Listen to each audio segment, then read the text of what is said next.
We have Heidi the German Shepherd, likely cross Malinois, in for a residential stay. Now Heidi is a dog that is probably one of the most environmentally nervous dogs that I have ever seen.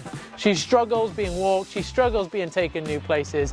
That she'll jump up, she'll protest and bite her owners, and it even leads to the point where she needs to be picked up and carried. Now she's quite a big dog, and it's just getting to the point now where it's becoming unsafe for her owners and herself. She's pulling into roads, things like this. We're going to pop some clips in here of Heidi's residential drop-off, and you can kind of see and have an idea of how nervous she really is. And then I will pop some clips in next of me working her a little bit, doing a little bit of lead pressure work, and trying to make sure that she is not finding success in throwing up and protesting and jumping up and using her mouth. She's led to her owners being bruised and punctured and all sorts. So yeah, she's getting to the point where it's getting quite unsafe for her, and also the mental well-being of the dog is getting to the point that it's detrimental now. So we're going to insert some clips here. Yes, she is stressed to hell, and yes, it doesn't look very good, but this is just the reality of dog training and rehabilitation. She is now a week into her residential stay, so we're going to do a little bit of a before, a little bit of a during, and a little bit of after. What's super important is we don't avoid stress during this process.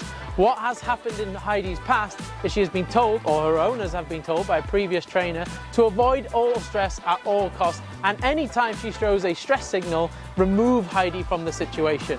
Now all that has done is created a dog with essentially no backbone that has grown up to learn to run away from her fears and run away every time she is uncomfortable, and then is ultimately faced with the inevitable stress of life.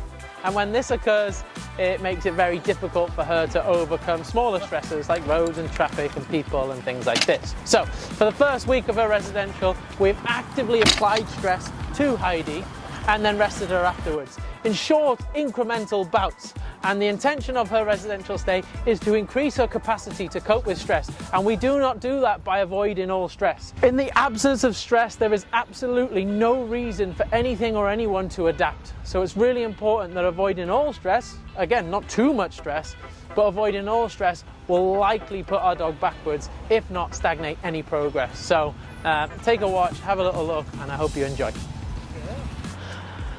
So we've clocked off a week with her now, but she needs to get used to more handlers and other people, so she's going to go home with Madison over here, back to Shaky Wakey, because you live in Wakey, don't you? No. Yeah, you do. What colour's you been? What colour's you... Black's normal. Black's normal. What's your postcode? WA. So she's going off to Maddie to Shaky Wakey. She'll spend a week with her just to get her used to new environments, new scenarios, new people, and that'll then make it easier for her owners to take the baton from us when she goes home. Over the next week, we're going to look at introducing potentially box feeding, which we'll talk about more later on. We're going to talk about introducing some more apparatus, and then we might even look at utilising some of the protection dog equipment, such as the can curtains and the clatter sticks, to kind of shake things up environmentally a little bit more. But yeah, stay tuned for part 2 of Heidi the Malinois cross German Shepherd. How do you say it? What? How do you say it? Malinois? Malinois. Oh. Get them banned. No. No.